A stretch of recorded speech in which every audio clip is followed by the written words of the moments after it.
Two mates, one obsession, cars. We're here to talk, drive, and occasionally bin it in the name of automotive passion. From dream garages to the latest car news, this is the Ditch Finders podcast.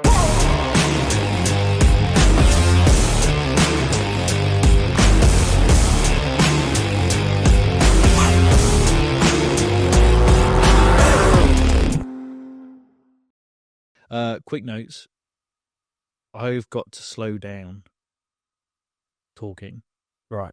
Because I ramble, and I just like, you are quite a quick talker. I'm a quick talker anyway, and what will help is when I run the audio through the way that I want to run the audio through. Yeah, but I didn't realize how quickly I talk. You do. My mum pointed it out as soon as she saw. I'm the opposite. I'm quite a slow talker. So that's another thing I need to work on. I did very well not to swear on the last one. You not swear once? I said shit. You just sworn already. One and for me, that's really good. Yeah. Well done. Thank you. Your New Year's resolution is...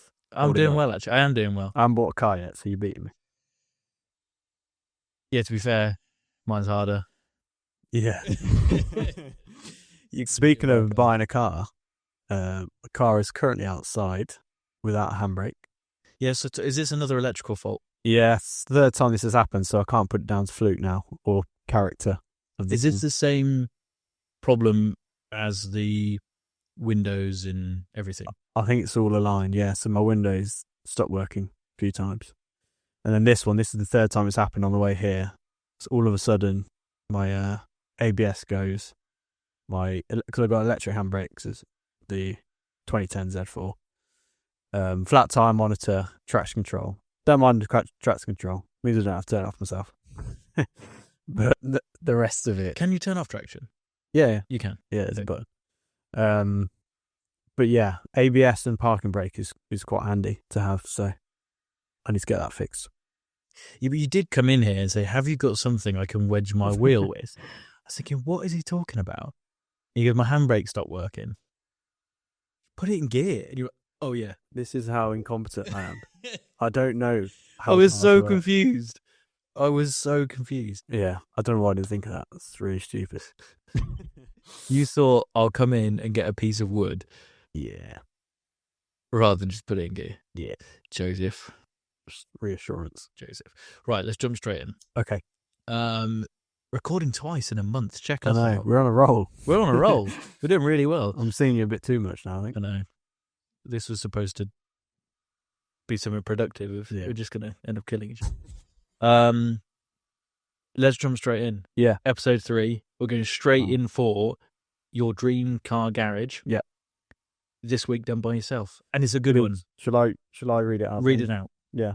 So I guess we're going to be doing this as a reoccurring theme, aren't we? A bit of a dream car garage. The idea is to have I was going to say weekly, but a feature on each episode whereby we set parameters for each other to create a dream car garage.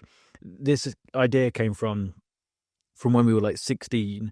We would think of scenarios, whether that be usually life goals. So when we get to a certain age or job or salary bracket, we assign certain cars to that. So it kind of got inspiration from there, and I thought we could play with it. So it can be multiple cars, it can be individual cars, and we can just come up with scenarios for ourselves, but also scenarios other people might find themselves in, and come up with dream car garage. Yeah, I think. Well, hopefully not many people have lost their job, but I think a lot of people could relate to this one because it's quite a low budget. I like it, and I think that's good because most of the cars out there are. I was pleasantly surprised at the options available. You know what? I was, and I also wasn't. I was because you get some serious cars for the money that we're going to talk about in a moment, but the mileage is not on your side. Read your question now and we'll go into further detail. Go for it. Okay. So yeah, my dream car garage, after Tom's quite outrageous one last week, gone a bit more realistic. Like I say, hopefully no one's lost their job, but in this scenario, you've lost your job and have been forced to return your finance sports car, which is probably quite relatable. But you have an upcoming road trip booked in with your mates to do the North Coast 500. Bit of a dilemma there. So you got £5,000 in savings to spend on a sports car or a hot hatch, whatever you want, that will keep up with your mates and reliably complete the whole journey, which is, I mean, is it 500 miles in itself plus getting there? Yeah, I think you'll do easily, depending on how long you go for. You could easily do 1,000 miles. Really? Okay, that's a lot. So yeah, what do you buy? And that, if there's any budget left in the bank, you can put that towards any mods or anything that will help you. This is really cool because there's a multi-pronged attack here. Yeah. There's a £5,000 limit, so you've got to try and get something quick enough for £5,000, which is a challenge in itself. Especially if you're still saying that the guys you're going on the trip with have some more modern sports cars that are quick, reliable. Yeah. You've obviously gotten rid of yours, so you still need something that can keep up. That's the hardest bit. You don't want to be that guy at the back that everyone's waiting for. But then you need it to be reliable as well. It's actually quite a tough challenge. I think I've smashed it. Multi-layered. I've got a couple of options. Well, okay. 3 if I'm honest. Let me show you these. So I'll save the best till last. I'll talk through my first one. My first option, and it's something I kind of did with that budget, but this time I'd buy a 2-litre NC, so a Mark III MX-5. Okay. You can get one of those for £2,000. I knew £2,500. Yeah. You've then got £2,500 to £3,000 to spend on upgrades. So you could do coilovers, or you could just do lowering springs. Yeah. You could put some bigger wheels and some decent tyres, an exhaust system, maybe some new cams. You could do a few performance upgrades. You'd probably prioritise the brakes, wouldn't you? Brakes are really good on them. Really? Yeah, I've got to say, you could put some EBC yellow stuffs in them. Yeah. A bit more grab. Yeah. Maybe some drilled in groove disc if you're really going heavy on the brakes. Yeah. But on it, because they're light. So they don't need crazy brakes. So for 2.5... They're also not fast enough to warrant it. Yeah, you've got that. But £2,500, £3,000 on upgrades on an MX-5, especially on a 2-litre, because their stock 2 litres 155 brake. Yeah. So you could get them close to 200 brake. Yeah. Really, for the £3,000 you've got to spend. Absolutely. So that was my first option. Nice. Second option I found, this is, let me try and find some details on it, mileage-wise and price. I've got the link, but it's not working properly. Anyway, I think it was £4,500. Okay. 100,000 miles on the clock. Yeah. And it's a 986 Boxster. So 2.7. Yeah. It's going to be sporty enough, nimble enough to keep up. And with it being a 2.7 with 225 brake-ish, it might just about keep up. Yeah. But it's not my final answer. Okay. That's the short list. My final answer, and I'm going to open this up in browser this time so I can get the full details. £4,790. Okay. So it's within budget. I've got £210 to maybe get it serviced and make sure it's reliable. 134,000 miles on the clock. But when you hear what car it is, you're going to think it's okay. Do you want to, it's a 4.2 litre V8. That's not okay. Right? Let me guess, actually. So 4.2 litre V8. Is it an Audi? Yeah. Is it an S5? Nope. 339 brake horsepower. Yeah. 410 Newton meters of torque. 0 to 60 in 5.8 seconds. It is. I really like this. I want to buy it. An Audi S4 Avant. Oh, yeah. And do you know we were saying, if you go on a road trip as a mate in an M3 Touring, and you shove all your mate's stuff in the back, that's the £5,000 equivalent. It's a lot. Is that not unreal? For £5,000. How nice is that? And you've outdone me there, because in my search, I just ticked coupe and hatchback. So that would have never come up. I've absolutely smashed it, mate. It was a great challenge. Look at that. How cool is that? And that's a bloody good engine as well, isn't it? 4.2 litre V8. Wow. Unreal. £5,000. Mate, you've done well there. Go on then. It might not be the most dynamic, but it's certainly... It's got Recaros, stock Recaros. Good fun. What a car. Wow. I don't have any examples, but I know you can get these. Go on for under £5,000. Admittedly, a high mileage, slightly lower quality one. Everything's going to be high mileage for exactly £5,000. It's £5,000, isn't it? And I'm surprised even I picked this. I looked at Boxsters. I thought, good car, but it's an obvious answer. Okay. You want to do something a bit interesting, don't you? Yep. And it's not too crazy, but yeah. So I looked at Boxsters. A lot of Z4s actually, like the older Z4s. But I couldn't. Again, I've got a Z4. Your Gen Z4 with Sky miles, and especially the 2 litres, you can pick up. Yeah. But they've got 150,000 miles on. Yeah. So I looked at a few of those. Hot hatchbacks weren't really doing it for me. And so I ended up landing on the original Audi TT 3.2 Nice. V6. What can you pick one of those up for? So I saw some probably dogs for 3 to 4 grand, but I think you're going to use your whole budget for a half decent, but one that even turns on. Or you're going to be able to buy one, like you say, for 3 grand, 4 grand, and have a bit of money to make it do run a bit of right. work to it. Yeah. But let's just say use the whole budget for one that's fairly reliable. I don't know what the reliability is like of those. I haven't heard horror stories. I haven't heard anything bad, but I could be wrong. So yeah, the 3.2 original TT with the 2 exhausts at the back. I think horsepower wise, it's over 200, 240, something like that. And then they're a V6, aren't they? They're Yep. Quattro. Yeah. So going up to North Coast 500, where the weather isn't guaranteed, They're light. pretty light, you're going to have traction. So in certain conditions, you might be the quickest. Genuinely, yeah.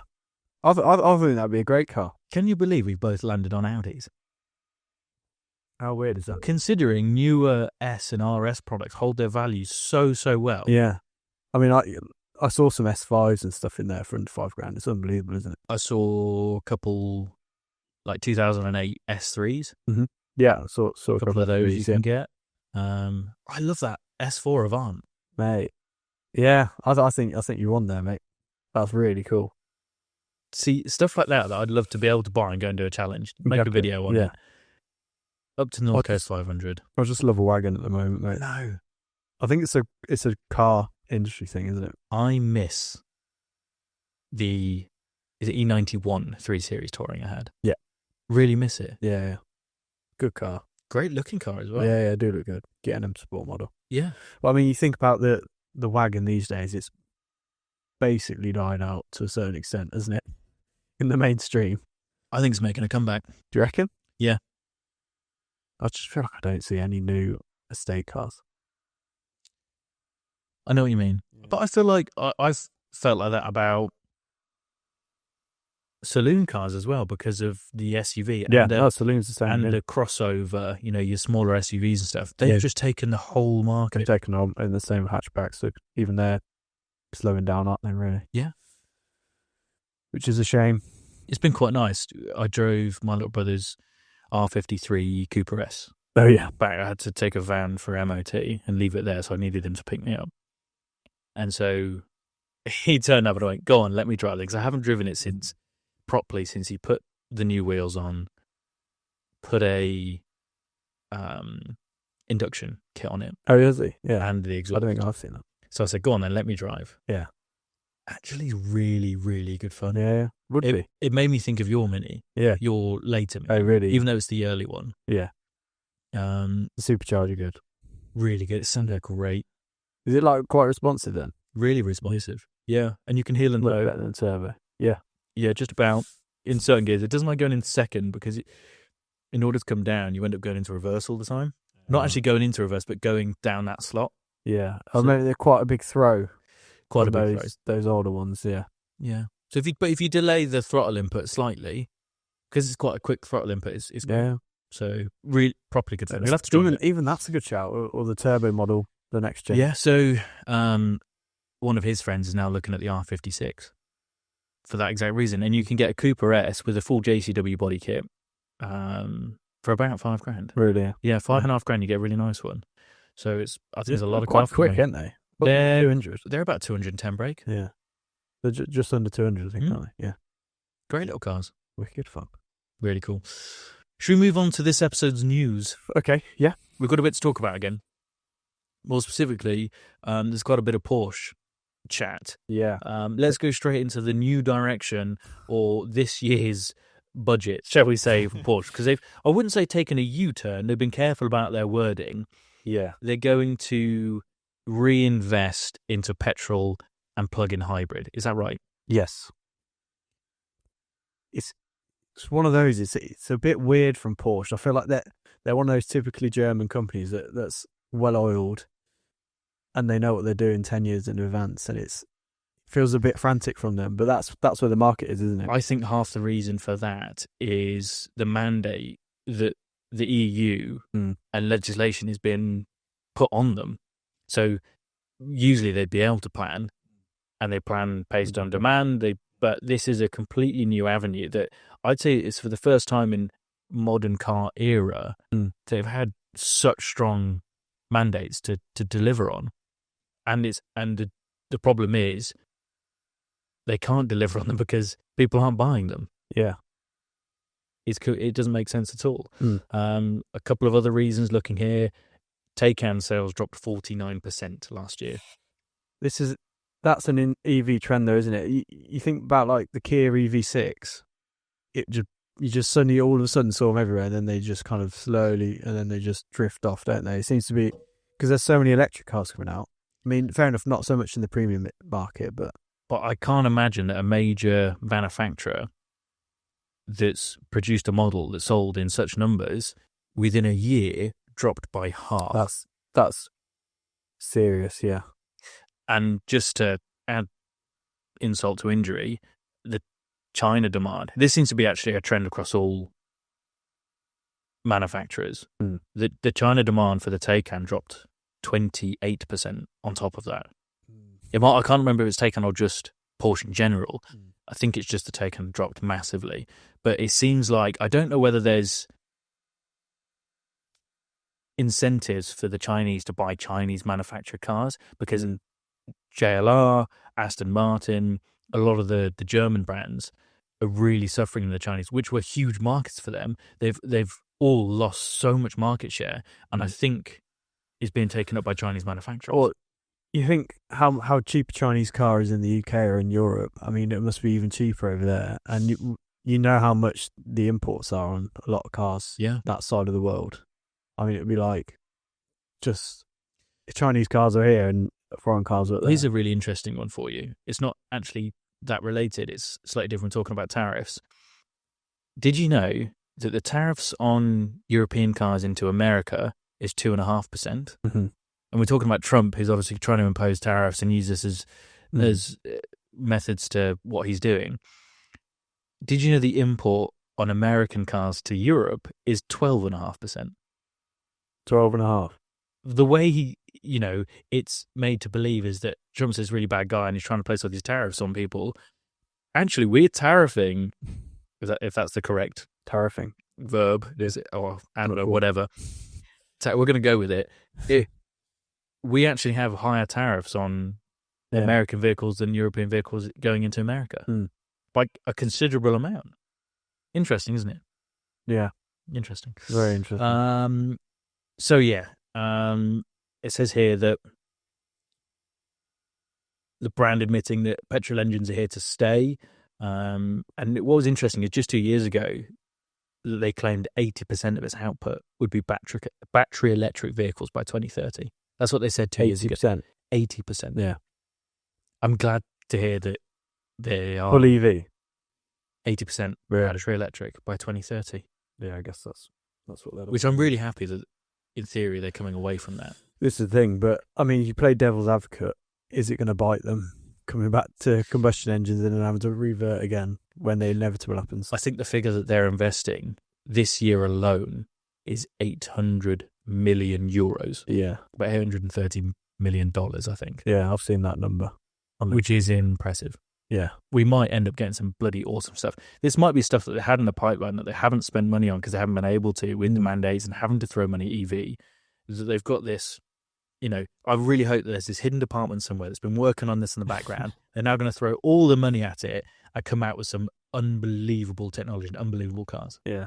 I hope so. We spoke about the Boxer and Cayman last week, didn't we? When you go, last podcast. Yeah.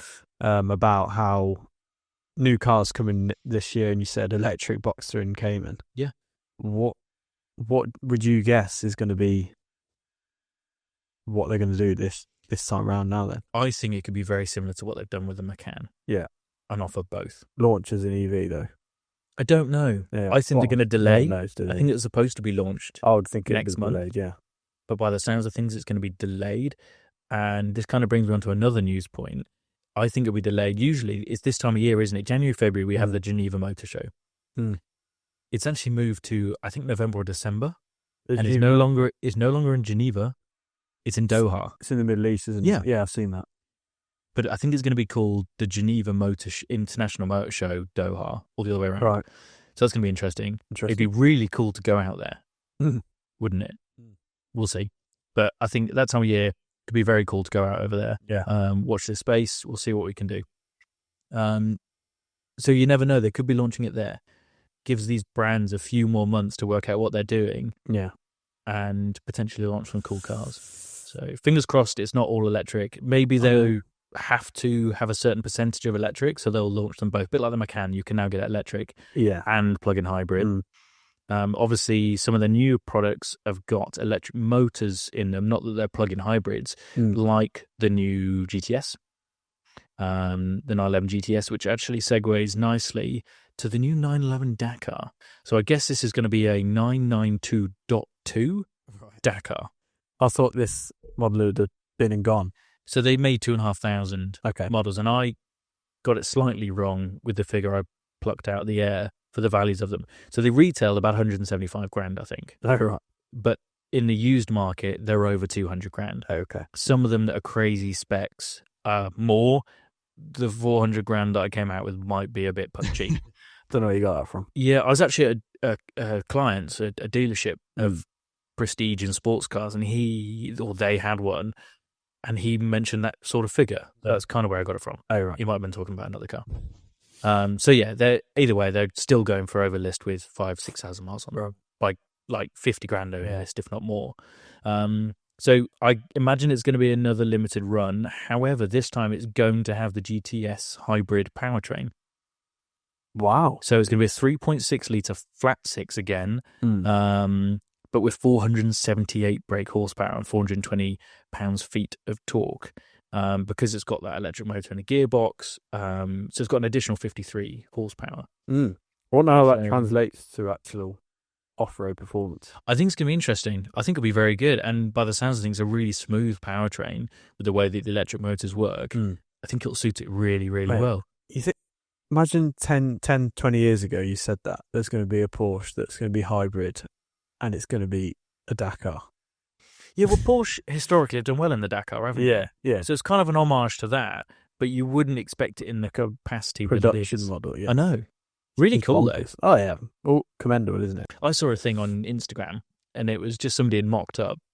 I said, why don't they offer a 911 in its most base form? So like steels, like no body kit, no nothing, just a manual, lightweight, and just like really cheap, like completely stripped out, and then make so everybody can customize them. So you can basically buy it as like so for example, BMW, their S1000 RR sports bike, they actually ship, I think, with like the M1000R, because most people are race customers. They put not most budget, but they put pretty basic suspension, pretty basic brakes, because they know they're going to get changed out. Right. So imagine if they did that with the 911, they did a really base 911, and you could buy it cheap and be the only one we could afford, probably. It'd be really cool. You could end up with some awesome and just do what you want to it. Yeah, be amazing. They would like that. But. So yeah, that's GTS, and that could be the end of our Porsche talk for the news anyway. I want to move on. We spoke about Honda and Nissan merger last time. Yes. It's been binned. Yeah. It's been sacked off. Yeah, that was a waste of time. Yeah. So they did that to compete with the Chinese, and they basically couldn't come to an agreement. Yeah. By the sounds of it, I mean, Honda with a bigger player in the talks, and it doesn't sound like Nissan were budging in terms of being equal partners. I think it was kind of pushed upon Nissan anyway. And And then Honda wanted far more directors on the board than they would allow. Nissan directors, that was one of the sticking points, among others, by the sounds of things. They couldn't agree on percentages of certain models to produce or types of cars to produce. There's loads that they couldn't agree on. So quite quickly, from it happening to not happening. I mean, you can you're a fly on the wall in those meetings. It would be a long road to get a partnership out of that, wouldn't it? They were supposed to have pretty firm agreements by June, was the target set.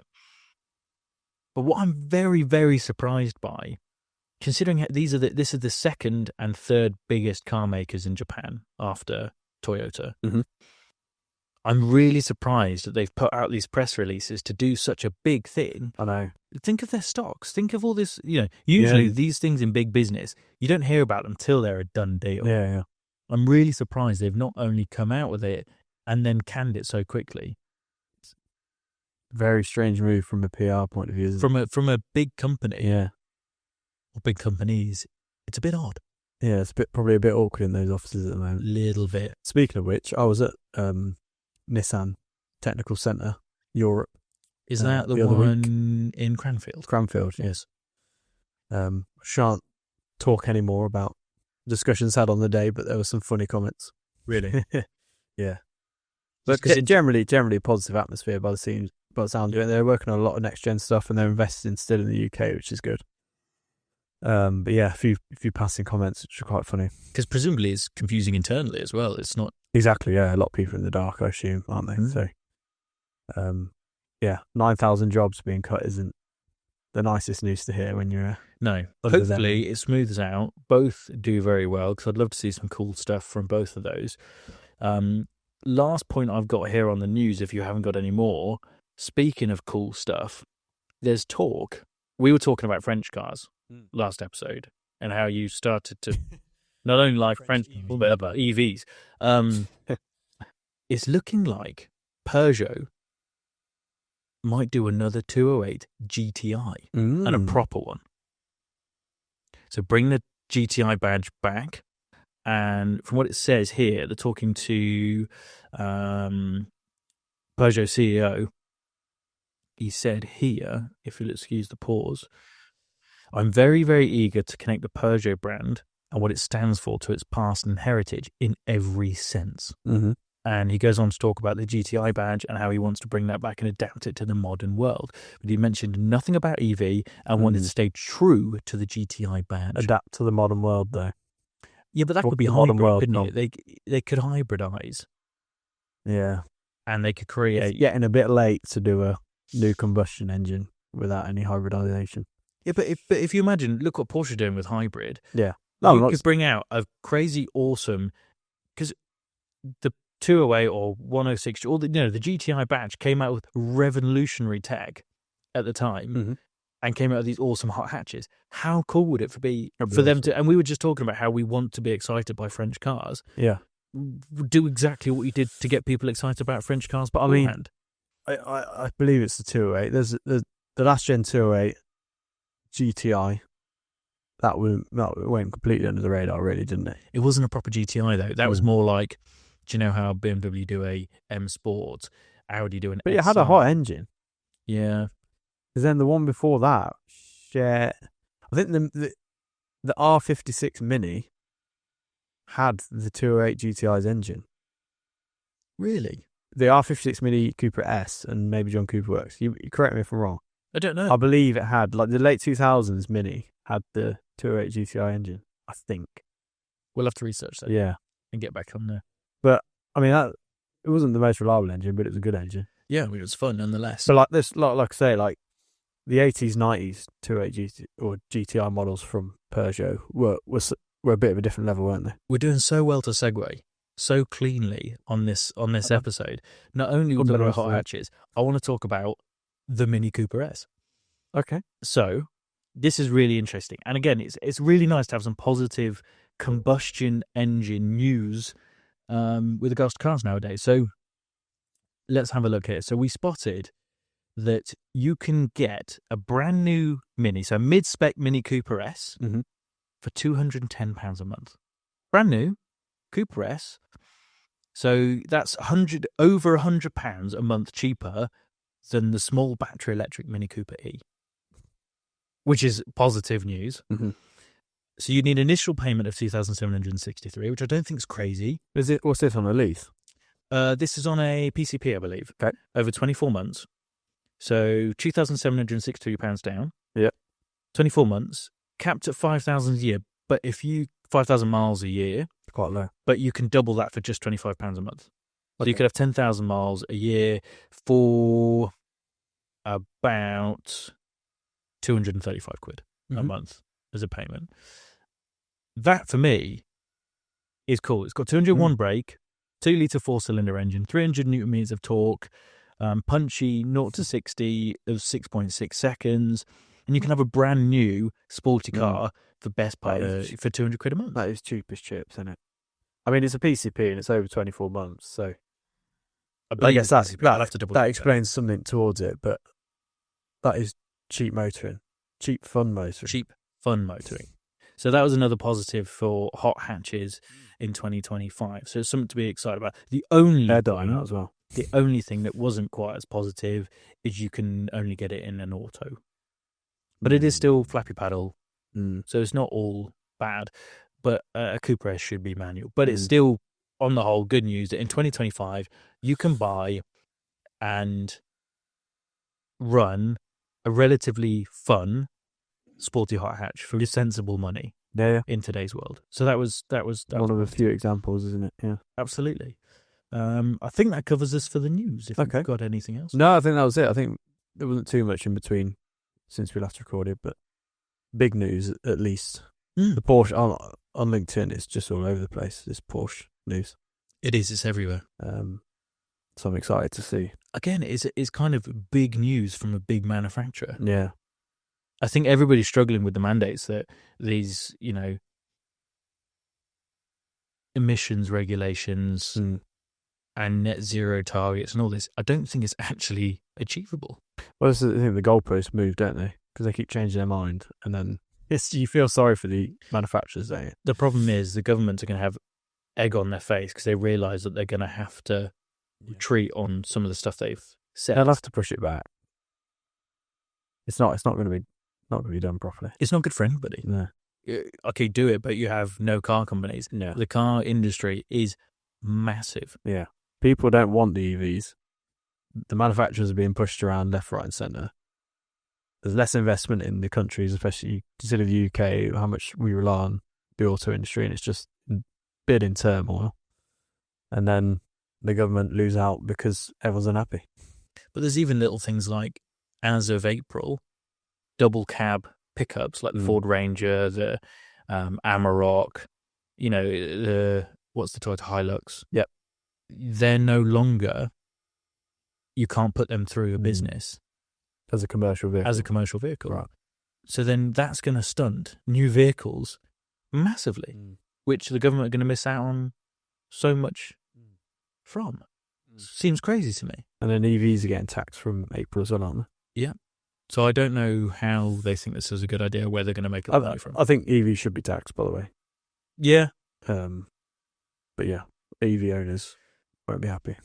Again, you probably won't if they're put through a business in the same way. Yeah. Yeah, you're right. It's probably unpersonal, isn't it? It's personal, which makes it even... I mean, it wasn't great to buy an EV personally anyway.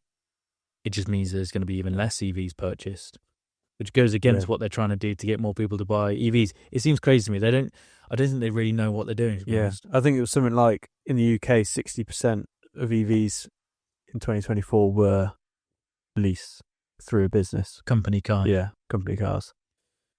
40% personal. Which is what surprised me if it was even higher. Yeah. From a business point of view. It really. And then after 3 years, all these cars are going on the second-hand market. Yeah, and then if they are taxable, they're not going to do it again. Yeah. These companies aren't going to buy EVs again. It's a crazy world, mate. Does seem strange. We have started a podcast at a pretty crazy time. We have. It's kind of exciting. It's good stuff. I guess it's a good thing. It has. We've got some other talking points for today. Any in particular you want to go for? No, you lead the way, mate. Yeah. Let's go for F1. Okay. Because I'm seeing more and more F1 content, We've got drivers getting in cars for the first time. Tomorrow Yes, tomorrow, isn't it? is exciting. Yeah. Are they live streaming it? Can you watch it? Yeah. I don't know where, to be honest. Let's have a look. Might even be on their YouTube. I kind of didn't realise this event was a thing until like last week.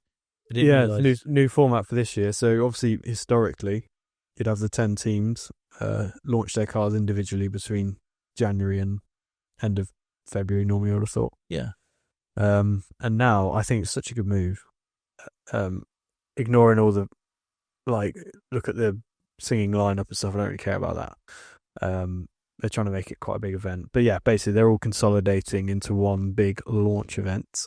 And this coincides with it being the 75th anniversary of Formula One, is that right? Correct, yeah.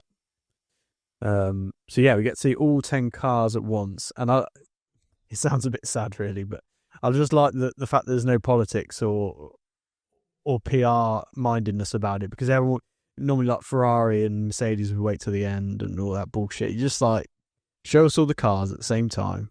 You can all see them, see the nice liveries, talk about them, and then we can all start the conversation after. But I think it's great. Yeah. So I'll be tuning into that. Absolutely. Wherever you can watch it. Yeah, we need to have a look at where you can watch it. But it's really, really cool. So I think it's a great way of kicking off the season as well. Starts to get you, really excited. I've started to get more excited with certain tests that they've been doing and seeing certain drivers and certain cars. When's Drive to Survive? That's a good point. Usually it's not out out by now. It's probably around about now it normally goes. It's normally just before the season, isn't it? So it must be March. We'll have to look out for that as well. Yeah.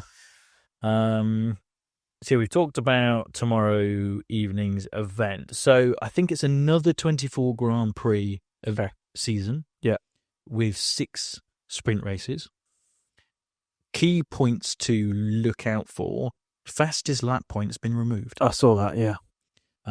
Drivers now have to have a cooling system, which is for interesting. For the driver. For the driver, there's something that's in the car, like a cooling box, and then there's special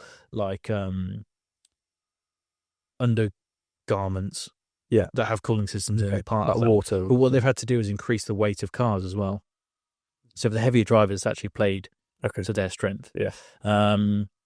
Other things to take note of: DRS slot gap. So do you know McLaren had this flexi DRS rear wing? They've reduced the slot. Okay. So it's gone from something like the regulation for it. 10 to 15 mil was what was allowed, is now that doesn't make sense. Maybe it was 30 mil down to 15 mil or something, but it's dropped massively anyway. Okay. My notes don't make sense at all here. Driver lineups, team changes. Obviously, Hamilton to Ferrari. Everybody knows that, even if you're not in F1. Sainz to Williams. I'm really interested by this. So he's paired up with Albon. Correct. And I like Williams as a team. Yeah, so do I. I like Sainz as a driver. Yeah.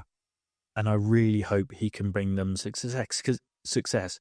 Because when was the last time Williams really had a result? In a long time. It's been a while. So I think if anyone's going to do it, it'll be Sainz. Yeah, he'll give Alex Albon a run for his money, I think. I think Albon is going to struggle to keep up with him. But he has been good last couple of years, Albon. Certainly in qualifying. Hopefully as well, Sainz can bring something to the development of the car. Yeah. Which will help as well. Yeah. Another one that I'm really excited to see is Lawson at Red Bull. Yes. Strangely late announcement from Red Bull. Yeah. They kind of said they were keeping Sergio on. Sure, yeah. They said it all. And everyone went, really? Guys, we're definitely keeping him on. Yeah, we're like, no, but really? Everyone questioned, you're not, though. No, you're not. No, mate. you're not. Everyone knew they weren't. Yeah. And they still stuck with their guns. It was quite funny, really. Yeah. But I think it's a great move. I mean, it's the easiest decision to make. Absolutely. Sorry, I really hope he can do well. The problem is Red Bull hold their second driver to such high standards that I hope that doesn't... And they've got to compete with Verstappen. Yeah, but basically, in their eyes, they've got to come second. Yeah. And anything below that's not good enough. Yeah. But that's what happens when you're that successful in recent years and have a team, but a secondary team as well. If you're not good enough, they'll just bring up one of those two. And then we've got some rookies. Yes. Which is nice. We've got Hadjar Mm-hmm. that will be joining what is now called the Racing Bulls. I feel like this team's changed name Racing every Bulls. year Yeah. for the last 4 years. What was it last year? Like fucking V-Car, was it? Fortnite V-Bucks. Yeah. Antonelli to Mercedes. There's some hype around him. I don't quite get it. Maybe I'm not in the know. Did he drive a bit late last season? He did. Didn't he drive at Imola and bin it quite badly straight away? It rings a bell, yeah. It might. I'm sure it was Monza. There was quite a lot of like mid-season or like individual races where these rookies had taken over. So especially given when was it Brazil? Someone crashed. A rookie crashed at Brazil, didn't they? Yeah, I want to say it was an Italian race. Yeah. But yeah, anyway. But there's huge hype, and a lot of people seem to be convinced that he's the next best thing. Really? Yeah, massively so. Doohan to Alpine. Yep. So that's going to be interesting. He could do really well. Alpine need to do better this year. They do. They had a couple of results. They had a result in Brazil, didn't they? Didn't they get a double podium? Yeah, they did, yeah. Considering conditions, but... Yeah, true. Fingers crossed they can do well. Ocon moved to Haas. I was going to say, yeah. That's an interesting one. Yeah, he's not with Alpine anymore. To be a French driver with a French team starting to do well and then move to what could be considered one of the teams that tends to be at the back of the grid. Yeah. I don't know if that was his preference. Who knows? They do seem to have a more serious vibe about them, though. They're a funny one, aren't they? Gunter Stein has gone. They're a funny one. Yeah, does anyone take them that seriously? I don't know. I think they have to take themselves more seriously, considering that next year there's another American team joining the grid. Chevrolet? Who is it? Cadillac. And what's the... That is so... Andretti Racing. Okay. So they got the go-ahead. They were originally turned down last year, and they've got the go-ahead for 2026. So Andretti Racing are joining with Cadillac. Right. And they're not going to then be... Haas aren't going to be the only American F1 team on the grid. And they should really not only be ahead of them, it should be quite a bit away. embarrassing, wouldn't it? I know it's going to be new regulations, etc. for next year, but... It's quite ironic that Cadillac, the car known for limousining and cruising around LA, has become the most high-performance car in the world. Well, they do in like LMP, Le Mans. Yeah, you're true. Yeah. I think it's great. You are right. And they've got a really cool base out of Silverstone, Andretti now. Yeah, I've seen that. Yeah, really cool base. So yeah, we've started to look after those guys, which is really cool. Okay, yeah, really cool. Yeah. Hulkenberg to Sauber. I'm glad Hulkenberg is still around. So I think every summer it's mad. I've got him on LinkedIn. Him and Magnussen are on my LinkedIn. We've connected. Even flogging some auto glimp. I just try and connect with everybody I can, and they seem to come back. And I've got Claire Williams on LinkedIn as well. Really? Do you just follow her, or does she follow you back? No, we're not just following. We're connected. Yeah. There's messaging regularly. Yeah, which actually helps me then get other connections because they're like, "Oh, you're connected to Sarah." Yeah, literally, yeah. Helps massively. So yeah, really interesting. I don't know why, but we're connected. So rogue. Yeah, really cool. That's my F1 update for today. You got anything else to add to that? No, other than I want to do a 2025 F1 tracks ranked episode. Ooh, that'd be cool. Where we go through every track, rank it from best to worst in terms of the track itself and the general racing quality we get. What will be interesting is for us to individually rank them and see if we get the same ranks. That'd be cool. Yeah. Next topic is the Top Gear top 10 used coupes for under £5,000. This is interesting because of the challenge that you set at the start with the Dream Car Garage of £5,000. The reason why I've selected this as a topic is because of how badly they've done. Oh, no. Now, I thought this was aimed at the American market, considering some of the choices here. Right. But it says £5,000, not dollars, pounds. So this is on the Top Gear website. The first one they came out with was the Peugeot RCZ. What is that? You know the dirty yeah. Peugeot. Notably shit. Bear in mind, the title is, here are 10 used coupes. Oh, it said the best. They've changed the title.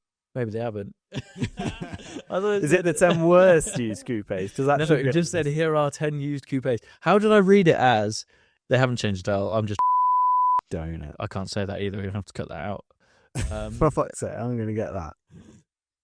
The title is, here are 10 used coupes for under £5,000 we found this week. Right. But if that's the challenge, you could just find any 10 used coupes for under £5,000. I read it as, and what it should be is the 10 best coupes for under £5,000. Yeah. We're going to read through it anyway. So let's say it is, because what's the point in doing a list of any coupes you can get for £5,000? So there's mentioned the Peugeot RCZ, which is horrendous. Chevrolet Camaro, but the 4th generation, which is, well, horrendous. I mean, can you even find that in the UK? Apparently so. Maybe there's one. Vauxhall Calibra. From 1994. The Saab 9.3 Turbo. That's a bit cooler. You're on your own on that one. Wait for it. And this is a coupe. The Renault Aventime. They are having a fucking laugh. This is famous for having, I think, the heaviest doors in the world for a production vehicle. They did the Grand Tour episode with that. They did indeed. Mitsubishi FTO. Never heard of one before. Actually, that's kind of cool. Oh, FTO. Yeah, I know FTO. Yeah. I didn't know this was a thing, but the Ford Probe. Okay. Where are they finding these cars? Pontiac Fiero. Looks like a Lancia. Kind of does, actually. And the Honda Coupe. Tragic. I mean, if you're going off the name, then you know that's a shit car. They're like, it's a coupe, it's a Honda, is it a Hyundai. Hyundai coupe. What did they, that must have been a really interesting naming meeting. I'm sure these manufacturers must have meetings to name cars, and they've gone, right, we're going to make a coupe. Yeah. What shall we call it? We're going to call it the Coupe. It doesn't even have the accent on the E. It's a coupe. Hyundai coupe. Yeah. Was it? Sorry, we even say Hyundai. Hyundai. Yeah. You don't see many. Either way, tragic. So what I thought we'd do is come up with a better list. Okay. Which we could probably do off the top of our heads, because it's not hard knowing that list. $5,000. $5,000. When I was looking for your challenge, there's so many cool little. You can get a CLS. Yeah, that's what $5,000. Yeah. 325i's. Even the SLK. SLK. It's cooler in every one of these cars. TT. Yeah. E46. Yeah. 330i or 330ci. I think you can get. Yeah, I've seen some of them. For under £5,000. Can you get a Cayman? No. No, definitely not. Because the Boxster came out before the Cayman, didn't it? Correct. You could probably get it. You can get a Boxster, but that doesn't come under coupe, does it? Because it's convertible. Yeah, I saw a lot of those Mercs when I was looking earlier. There's so many better cars. How they came up with that list, I don't know. That Renault is just quality. It's pretty horrendous. Quality. Horrendous. Not good. I don't see sorry, Top Gear, I don't really see the point in that. What is the point in that list? You could say, here are 10 hatchbacks for $5,000. Here, it literally says, any 10? Or? We found this week. Yeah. Great. Here are the first 10 coupes we found for under $5,000. I would have been more impressed, and it would have been more accurate, but here are the 10 shittest coupes we found this week. I'd have actually agreed with them in that They've case. done a bloody good job. Well done. Yeah. Some good content there, Tom. Well done. So that's my investigative journalism for the week. Automotive journalism for the week. TopGear.com. Here are 10 used coupes for under £5,000 we found this week. Final topic for today. EVO Car of the Year 2024. Okay. So I'm going to run through the cars, and I want you to give me your thoughts on each one as we go. Mm-hmm. So the first one Mazda MX-5. Yeah. Classic. Can't go wrong. Can't go wrong. Should be in there. Is it? What's the model? So it's the RF, so it's the more hard top version than the soft top. As I said, every time, anybody in MX-5 seems to be having more fun than anybody else. Yeah. And what was surprising for me was how every single time somebody got in the MX-5, how positively they spoke. And it's by far the least powered car, and everybody seems to have so much fun in it. I wonder when that will discontinue. Or whether they'll make an EV version. This model now has been going since 2013. Mm-hmm. It's a long model run.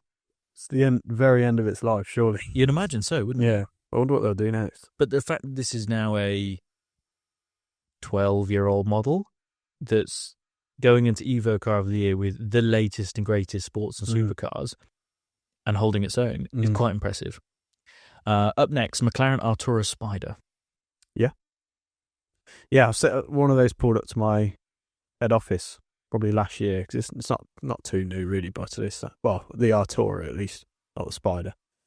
And it's a step above the old sports series, the 570S and stuff. It's a proper supercar. That I'd hope so, with a retail base price of £221,000. Oof.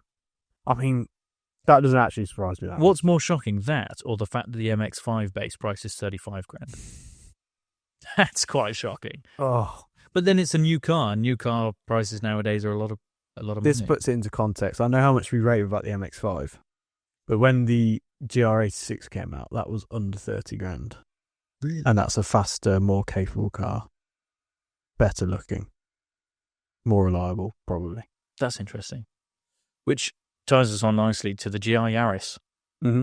The base price of £42,000. That's absurd. That's quite an increase over the last model. Yeah. Which not a lot's changed. The manual was, 32? I'm sure it was. And I think, I don't know about, I haven't heard that much bad news about it in terms of the auto box and stuff, but I mean, that's a manual through and through, surely. It should Absolutely. be. I don't get why there's not been more uproar about that, but I guess I haven't driven the new one, so. Can you not order it in the manual whatsoever? I don't think so. Auto only? I think so. Interesting. You'd have to, again, correct me on that, but. Morgan +4, I don't have a lot to say about that. Yeah, next. Is it still made of wood? BMW M4 CS. Yeah. You like this, don't you? Yeah, I like it. I wouldn't go much further than that. How much do you like it? Do you like it enough to spend £120,000 on one? Luckily, I don't have that dilemma, but no. It's a lot of money for an M4. I'd rather an M3 Touring or an M3 CS Touring. For how much is the M3 CS Touring then? 90 odd. CS Touring? I think it is, yeah. Base price of 90. Yeah. And I think the standard M3 Touring 70. So why is the M4 CS more than the M3 Touring CS? I could be completely wrong, but that's interesting. I thought they'd be about similar, yeah. Maybe I'm completely wrong. Maybe I'll just be an optimistic. Another car that I don't have a huge amount to say, Audi RS6 GT. Yeah. Is this the white one with the... Correct, with the Need for Speed livery. Yeah. The only thing I do have to say about it is it's £177,000. That is, for me, that is like just such an M4 GTS, isn't it?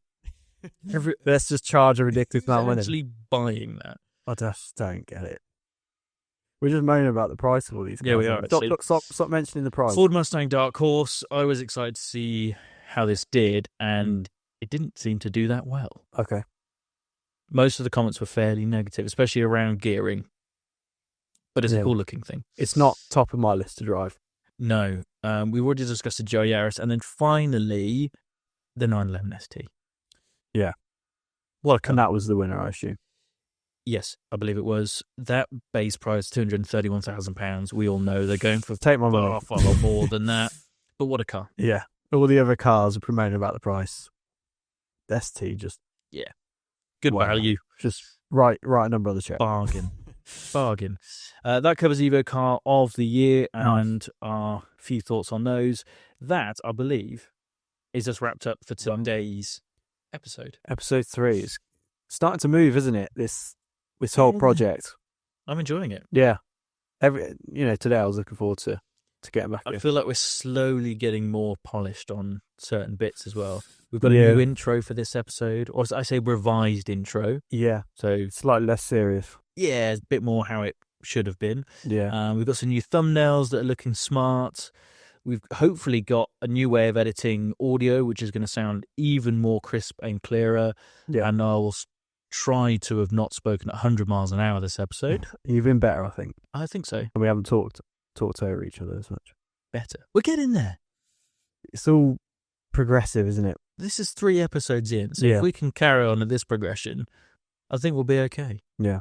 And it'll start warming up soon. We can actually get our cars out. It is freezing. I think it's gone into the minuses now since we've been sat here. It might even be in here. It's so cold. You've got these fan heaters and you have to turn them off because they're a bit noisy, aren't they? But they are a bit. But things we do for all our Zero fans. We do for the podcast. If you have listened, thank you very much. If you're watching, thank you again. Yeah. That is us for this episode. Tune in hopefully in a couple of weeks' time for another episode, if we can bash another one out with a load of shorts and reels coming out. In the meantime, we're going to try and get a bit more engagement on some of the comments that are being placed and some normal posts as well as just reels, some stories. Chuck us some feedback across. We really like it, especially if it's constructive. The more the merrier. Please don't abuse us. Jump in on the comments and hopefully we'll have some more coming out soon. Yeah. See you in a few weeks. Ciao. Ciao.